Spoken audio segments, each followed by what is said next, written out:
नेहा की मौत के बाद उस फ्लैट में कई लोगों ने रहने की कोशिश की, लेकिन कोई वहाँ टिक नहीं पाया। हर रात अजीब घटनाएं होने लगीं। दरवाजे अपने आप खुलते बंद होते, फर्श पर किसी के चलने की आवाज़ें आती और हर कोई महसूस करता कि कोई छाया उनके पीछे पीछे चल रही है। फ्लैट के मालिक ने अपने एक दोस्त अर्जुन को उस जगह की देखभाल करने का काम सौंपा। अर्जुन को भूत प्रेत की कहानियों पर भरोसा नहीं था, इसलिए उसने उस फ्लैट में कुछ दिन रुकने का फैसला किया ताकि असलियत का पता लगा सके। पहली रात अर्जुन ने महसूस किया कि फ्लैट में अजीब सी ठंडक है, जैसे वहाँ कोई अदृश्य शक्ति मौजूद हो, लेकिन उसने इसे नज़रअंदाज किया। आधी रात के करीब जब वह सोने जा ही रहा था, उसे दरवाजे के पास किसी की सिसकियों की आवाज़ सुनाई दी। उसने ध्यान से सुना। वो आवाज़ नेहा की लग रही थी, जो मदद की गुहार कर रही थी। डरते हुए अर्जुन ने दरवाज़ा खोला, लेकिन बाहर कोई नहीं था।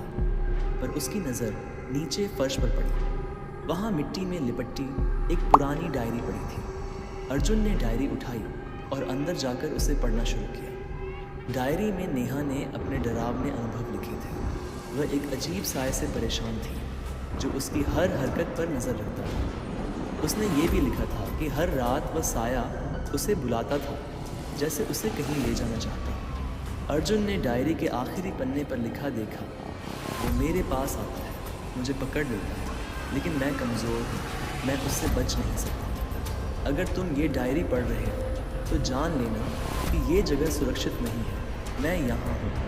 अधूरी सच्चाई की तरह। अर्जुन के हाथ कांपने लगे। अचानक उसे अपने कंधे पर ठंडा स्पर्श महसूस हुआ, ठीक वैसे ही जैसा नेहा ने अपने आखिरी वक्त में महसूस किया था। उसने पलटकर देखा, लेकिन वहाँ कोई नहीं था, पर एक परछाई थी जो धीरे धीरे उसके करीब आती जा रही थी।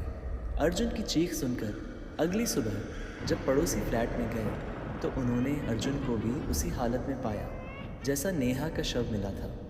चेहरे पर वही डरावनी मुस्कान। डायरी उसके हाथ में थी और उसके आखिरी पन्ने पर नए शब्द उभरे हुए थे, जैसे किसी ने हाल ही में लिखे, अब तुम भी मेरे साथ रहोगे हमेशा के लिए। उसके बाद उस फ्लैट में फिर कोई नहीं गया।